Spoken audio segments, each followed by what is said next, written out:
right, back at you here. Got Rob as our lifter. We're gonna walk you through how to set up properly for a squat.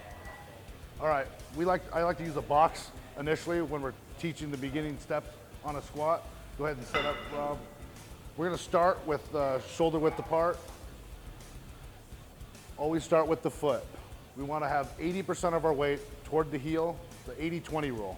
20% of the front of the foot is on the ground. We still wanna keep the toes gripping the floor, but we wanna have 80% of the weight on the heel of our foot. If we start there, we're gonna eliminate most of our issues in our squat, and we're gonna set up the rest of our body properly.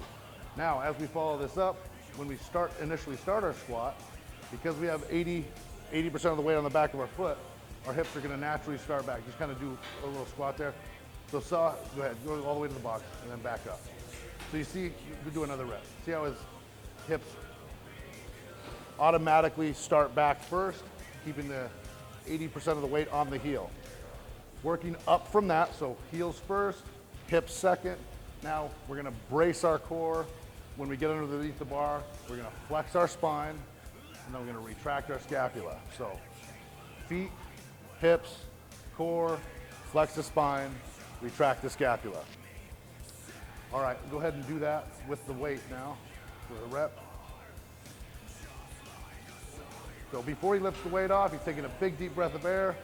We try to make it out in 2 steps, and with a little adjustment, he's gonna take the top end of the air in again, brace real tight, 80% of the weight, hips back first, straight down to the box, and straight back up. If you need to take a breath, you're gonna let 20 to 30% out at the top, re-brace, do another rep.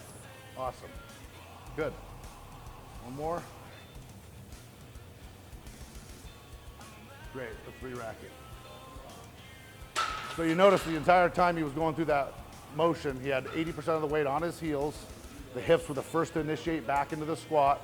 He had a braced core, his spine was flexed, his scapula was retracted, and when he took a breath of air, it was at the very top of the motion, 20 to 30% let out, take it in at the top, do the whole squat movement, and breathe at the top if you need to. So those are a couple of different ways to set up for your squat. Hey, if you like the content, please hit subscribe, ding the bell, and like the video.